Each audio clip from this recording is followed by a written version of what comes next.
In this video, I'll share with you what design thinking is and how you can use it in your small company. Most innovative companies in the whole world are using design thinking in some way, in some parts of the design process. So why don't you? Well, I've seen in my coaching business that it's not that common for small companies to use design thinking. Hi, I'm Linnea. I help female entrepreneurs to streamline their businesses so that they can get more time for what really matters. If you're interested in that, go through the description below. When a company is trying to design a new product or would like to solve an issue, or even a team that is trying to solve a complex issue, we can use design thinking as a process for doing that in a creative way. But there are lots of methods and processes on how to solve complex issues. So what's the difference between design thinking and the rest? Well, it's the user-centered approach. So design thinking really puts the user or the customer, the client, the final user of this service or product in the center of the design process. So by understanding on a deep level this person's needs and wishes and problems that this person is facing, it's a process that is really human-centered.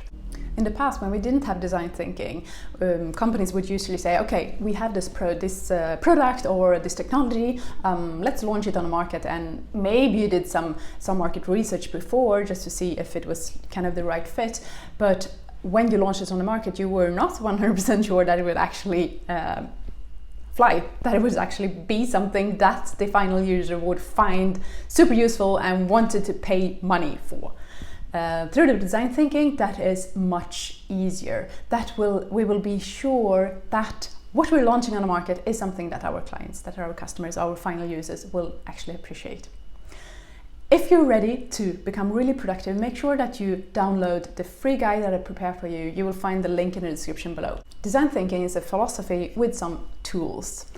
It's composed by 5 different steps, and within each of these steps, there's a lot of flexibility. So it's like a skeleton. It's a really high-level process. So each company is individual. Each workshop facilitator can decide what he or she wants to put into each and every step of the design thinking process. The first step is called empathize. It's the step where we gather information, where we create a client avatar, where we really do interviews and try to understand the user and the user's problems, the user's wishes, what this person is doing in his or her life, and in what occasions she would need this service or product. The step 2 is called define. This is where we draw conclusions. We put everything together, everything that we have learned in step number 1, and we understand which are the key points that we want to draw, that we want to use for the design, for the coming steps of the process. So we ask ourselves, what is the main issue that we want to solve? Which are the needs of this client avatar, and which are the challenges that this person is facing? Step 3 is called ideate. This is where we get really creative, and we usually come together in one single room, or we do it online if it's not feasible to be in the same room, and it's like a brainstorming session. We put down on paper all the ideas, solutions, every crazy thing that we can think of that should of course be aligned with what we learned in step number 2. In the step 4, prototyping, here we take all the solutions from step number 3 and we decide which are the one or a few solutions that we want to move forward with.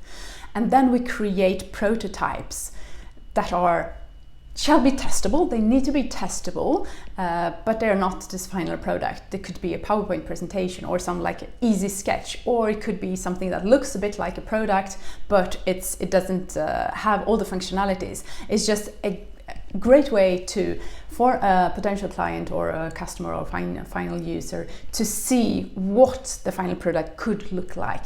Step number 5, testing. This is where we will understand if what we have developed is actually something that our final user will care about, will like. So based on the client avatar, we invite people that will interact with our product. We will interview them or observe them while they're using our product or service. So we'll gather a lot of input, a lot of feedback on what is working, what is not, what they like, what they don't like, And that will be so useful for the coming steps. Based on the feedback that you got from the testing, you will go back to the ideate phase and you will reiterate and find new solutions. You will make a new prototype and you will test it again.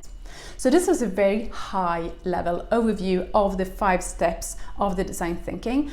So I want to be clear with you, like each and every step can be modified, can be carried out in lots of different ways, and there are different workshop methodologies for each and every step. There's also one methodology that covers all steps, so it's the design sprint week, which is between 4 and 5 days, where you come all together and you go through everything from the really first empathize until the final testing. Have you ever used design thinking in your small business? I'd love to hear. What way did you use it and what were the outcomes? Please let me know in the comments below. If you haven't already subscribed to my channel, please do that and make sure that you enable the notification so you get notified each time I release a new video on how to grow your small business, how to streamline it to get more time in your life, and how to live a happier life overall. I wish you a great day.